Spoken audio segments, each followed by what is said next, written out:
बिस्मिल्लाहिर्रहमानिर्रहीम। Atlantic ocean के ऊपर एक हाईवे टाइप रास्ता बनाया गया है जिससे रोजाना 1500 से 1600 जहाज गुजर कर यूएसए से यूरोप की तरफ जाते हैं। ये इतना खतरनाक और रिस्की काम है, इसका अंदाजा आप इस चीज से लगा लीजिएगा कि ये एक दूसरे के आगे पीछे 60 किलोमीटर के फासले पे होते हैं और दाएं बाएं जो है हर 30 किलोमीटर के बाद एक जहाज होता है, जैसे आशिक और माशूका एक दूसरे की बाहों में बाहें डाल के चल रहे हों। अगर एल्टीट्यूड की बात की जाए तो एक जहाज के ऊपर और नीचे हर 1000 फुट के बाद एक जहाज होता है। अभी आपने खुद भी देखा होगा सफर करते हुए या किसी वीडियो में कि जहाज एक दूसरे के ऊपर नीचे और साइड से ऐसे क्रॉस हो रहा होता है। एक कितना खतरनाक सीन बनता है कि पायलट्स को तो ये चीज पता होती है कि कल कुछ भी नहीं होगा, बड़ी आसानी से जहाज एक दूसरे को क्रॉस कर जाएंगे, लेकिन जो बंदा विंडो सीट से बैठ के देख रहा होता है उसकी अपनी फट रही होती है और वो ये सोच रहा होता है कि आज अगर ये जहाज आपस में टकरा गए तो खत्म।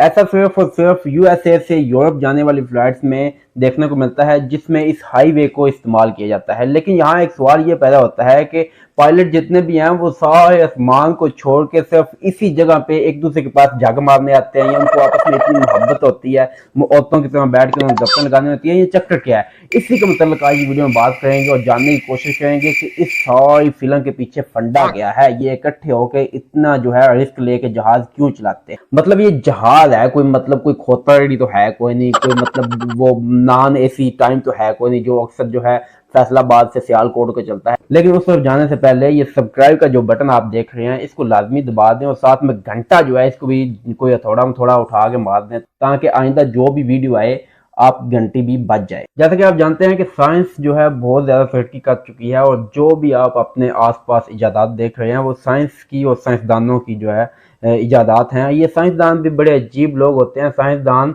हर चीज़ पे सोचना शुरू कर देते हैं, कुछ भी उनके सामने आए उस पर सोचना शुरू कर देते हैं। अगर हमारे पाकिस्तानी साइंसदान होते तो वो ये सोचते कि कुकड़ी अंडा देती है तो कुकड़ क्यों नहीं देता, आज दूध देती है तो कट्टा क्यों नहीं देता, वो इन चीज़ों के पीछे लगे होते हैं। लेकिन एक बहुत ही नामवर पाकिस्तानी साइंसदान ने एक तहकीक की थी जो कि बहुत ज्यादा कामयाब थी। बारिश आता है तो पानी आता है, ज्यादा बारिश आता है तो ज्यादा पानी आता है। इसी तरह एक जापानी साइंसदान थे साबरी ओशु नाम के, वो बाबा जी थे। उनका बड़ा शौक था कि मैं भी कोई तहकीक करूं। वो बैलून जो है ना वो बड़े फुला फुला के छोड़ा करते थे, पता नहीं किस किस किस्म के बैलून जो है उन्होंने फुला फुला के जो है हवा में छोड़े। समझ रहे हो? oh, no! समझ रहे हो आप? आखिर वो जब बड़े हुए तो उन्होंने बहुत ज्यादा जो है वेदर बलून, ये जो बड़े बड़े आप वेदर बलून देखते हैं आसमान में उड़ रहे होते हैं, वो वेदर बलून एक तहकीक करने की जो है गर्ज से आसमान में छोड़े। वो जब 30 से 40 हजार की बुलंदी पे पहुंचे तो बाबा जी ने ये फील किया कि ये बैलून जो है इनको कोई ताकत है जो बहुत ज्यादा तेजी से जो है ईस्ट की तरफ धकेलती है। लेकिन उस वक्त उनकी इस बात पे जो है किसी बंदे ने कोई खास ध्यान न दिया और कहा क्योंकि इस बाबा जी की रिसर्च जो है सच्ची थी, उसके पीछे सारी जिंदगी के फुलाए और गुब्बारे थे। लेकिन ठीक 25 साल के बाद जो है वर्ल्ड वार 2 स्टार्ट हुई तो उसमें एक ऐसा वाकया पेश आया जिसकी वजह से दुनिया के तमाम साइंसदानों ने जो है इस बाबा जी की रिसर्च पे ध्यान देना जो है शुरू कर दिया। अप्रैल 1945 में 6 दोस्त एक गाड़ी में सवार होते हैं और मिल के जाते हैं ये पिकनिक मनाने के लिए कि हम जो है घूमे फिरेंगे और मजे उड़ाएंगे। तो वो एक अमेरिका की स्टेट ऑरेगन में पहुंचते हैं और जब वो ऑरेगन स्टेट में पहुंचते हैं तो वहाँ वो जंगलों की तरफ जो है घूमने फिरने निकल जाते हैं। जंगलों में उन 6 दोस्तों को एक बहुत बड़ा बैलून जो है वो देखने को मिलता है। वो उसको यानी कि उठा लेते हैं और अपनी तरफ खींचना शुरू कर देते हैं। वो बहुत ही पुरजोश होते हैं कि हमें जो है कोई बहुत अच्छी चीज़ मिल गई है, लेकिन उनको नहीं पता था कि इनके साथ क्या होने वाला है और इनके हाथों में कितनी खतरनाक चीज़ आ चुकी है। जब उन 6 दोस्तों ने मिलकर उस बैलून को खींचा अपनी तरफ तो उस बैलून में असल में एक बॉम्ब लगा हुआ था जो हिलने जुलने से जो है फट पड़ा और वो 6 के 6 जो है वहां पे ये हलाक हो गए। खत्म, bye bye, tata, goodbye, गया। इस किस्म के केसेस जो है पहले भी अमेरिका में रिपोर्ट हो चुके थे। जब इसकी बहुत ज्यादा इन्वेस्टिगेशन की गई, तहकीक की गई तो पता चला कि ये 10,000 किलोमीटर दूर से यानी कि जापान ने ये बैलून्स लॉन्च किए थे और ये कोई थोड़े बहुत बैलून्स नहीं थे, ये 9,000 बैलून्स थे और इन सारे बैलून्स में बॉम्ब लगे हुए थे जो थोड़ी बहुत हरकत की वजह से जो है फट पड़ते थे और बाकी वो किसी समुद्र वगैरह में गिर गए। लेकिन 300 बैलून्स जो है अमेरिका के अंदर आके लैंड होते हैं, और जब जब उनको कोई छेड़ता था और उसका काम तमाम हो जाता था और उसका प्रोग्राम भी बढ़ जाता था। वो बैलून्स वाला बाबा जिसने ये बैलून्स वाला तजर्बा किया था, वो क्योंकि जापानी था और जापान की गवर्नमेंट ने अपने इस साइंसदान बाबे की इस रिसर्च का फायदा उठाते हुए ये बैलून्स लॉन्च किए थे और अमेरिका पे जो है वो छोड़े थे। इस वाकया के बाद हवाओं के इस टनल को जेट स्ट्रीम्स का नाम दिया गया। ये हवाएं जो है पूरा साल ही तकरीबन चलती हैं इस टनल के अंदर, और इनकी स्पीड 250 किलोमीटर पर आवर होती है, यानी कि ना कोई तूफान और ना चक्खड़, सब पीछे छोड़ देती है।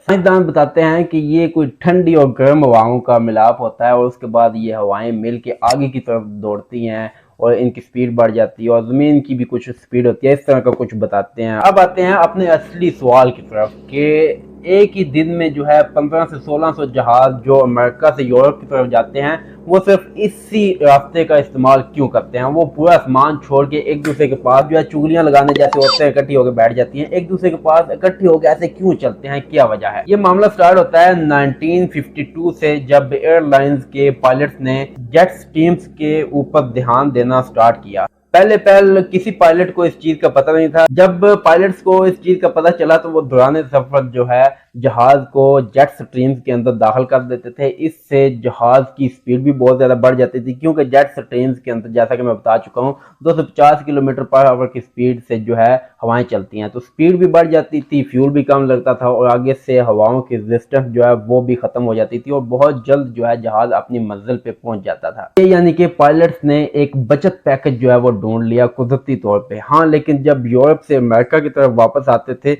वो उससे दूर होके जो है गुजरते थे। जैसे मोबाइल कंपनी से पाकिस्तानी बैलेंस लेके फिर लोड निकलवाते, जाते हुए ये बचत पैकेज लगवा लेते थे, लेकिन वापस आते हुए उस जेट स्ट्रीम से बहुत दूर से जाकर गुजरते थे, क्योंकि अगर उसके नजदीक से भी गुजरते तो उन हवाओं का जो है उनको सामना करना पड़ता, और जहाज को जो है जहाज की ताकत भी ज्यादा लगती, फ्यूल भी ज्यादा लगता, और जहाज लेट भी होता। अच्छा, जैसे जैसे मुख्तलिफ एयरलाइंस ने तरक्की की, नई टेक्नोलॉजीज आई, तो सब लोगों को पता चल गया और सब एयरलाइंस जो हैं इसी जेट स्ट्रीम का इस्तेमाल करने लग पड़ी अमेरिका से यूरोप जाने के लिए। लेकिन अब सबसे बड़ा चैलेंज ये था कि इतनी ज़्यादा ट्रैफिक उसमें हो गई थी, उसको कंट्रोल करना, उसको बचाना इस चीज़ से कि वहाँ कोई हादसा ना हो जाए, एक दूसरे के आपस में ठुके हुए ना हो, कोई ऊपर किसी के ऊपर आके ना गिरा हो, कोई मसला ना बन जाए। इस चीज को कंट्रोल करना एक बहुत बड़ा चैलेंज था। एटीसी यानी कि एयर ट्रैफिक कंट्रोल जो है वो जहाज़ों का मुकम्मल जो है एक रडार सिस्टम होता है, उनको बताता है कि आपने फलां सिमत में जाना है,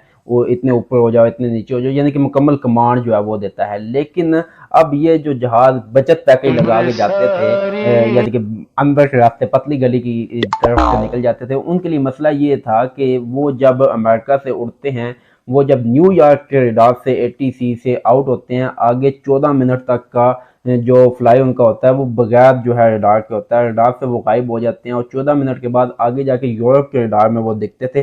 14 मिनट में कोई भी हादसा हो सकता है, कोई भी जहाज समुद्र में बढ़ सकता है, कोई भी मसला पेश आ सकता है, तो ये एक बहुत बड़ा चैलेंज था। इसी चीज से निपटने के लिए 1965 में एक नया सिस्टम मुतारफ कराया गया, जिसे नेट ओटीएफ सिस्टम जो है वो कहा जाता है। इस सिस्टम में उन्होंने किया ये कि 4 नए एयर कंट्रोल सिस्टम जो है समुद्र में, एक कनाडा में, एक यूरोप में, एक अमेरिका में, और एक आगे जो है समुद्र के अंदर जो ऐसे 4 जो है मुख्तलिफ जगहों पे एयर कंट्रोल सिस्टम ने लगा दिए जो इन जहाज़ों को कंट्रोल करते थे। ऐसे उन्होंने इन हवाओं की बनी हुई जो सड़क है उसके अंदर 6 सड़कें मजीद बना दी, यानी कि टेक ऑफ करने से पहले पायलट को जो है रिटर्न में दे दिया जाता है कि आपने इस सड़क पे जाना है। लेकिन जब वो उड़ता है टेक ऑफ करने के बाद भी अगर ट्रैफिक ज्यादा हो जाए तो उसको बोला जाता है भाई तू इधर आ जा, तू ऊपर चला जा, तू नीचे चला जा, तो उसके बाद भी उनको आगे पीछे किया जाता है। तो ये एक जो है बचत पैकेज जो है वो लगाया हुआ है। मैं समझता था कि पाकिस्तानी जो है जब मोटरसाइकिल को चढ़ा लेते हैं उसके बाद न्यूट्रल कर देते हैं, बंद कर देते हैं, लेकिन यहाँ जो है अंग्रेज भी किसी से काम नहीं, वो भी बचत पैकेज लगाते हैं। अब वो ये बचत पैकेज लगाते हैं कि हवाओं की उस लाइन में दाखिल कर देते हैं जहाज को, और जहाज खुद ही भागा चला जा रहा है, और कंपनी को पैसे आए हैं और अल्लाह पाक की हवा को इस्तेमाल किया जाता है और लोगों को जो है लूटा जाता है। तो जुगाड़ जो है ना वो सिर्फ पाकिस्तानी नहीं लगाते, हर बंदा लगाता है, इससे साबित ये होता है। तो पाकिस्तानियों के जुगाड़ जो हैं वो तो आपने बहुत ज़्यादा देखे भी होंगे, सुने भी होंगे, लेकिन अब मैंने आज आपको बता दिया है अंग्रेज़ों का घोड़ों का जुगाड़ कितना बढ़िया जुगाड़ है, आपने देखा है। तो उम्मीद है आपको वीडियो पसंद आई होगी, अच्छी लगी होगी। अगर आपको वीडियो पसंद आई है, मज़ा आया, अच्छी लगी है, तो वीडियो को लाइक कर दें और चैनल को सब्सक्राइब कर दें। तो मिलते हैं किसी और वीडियो के साथ, अपना ख्याल रखिएगा, अपने चैनल का भी इजाज़त दीजिए। अल्लाह हाफ़िज़।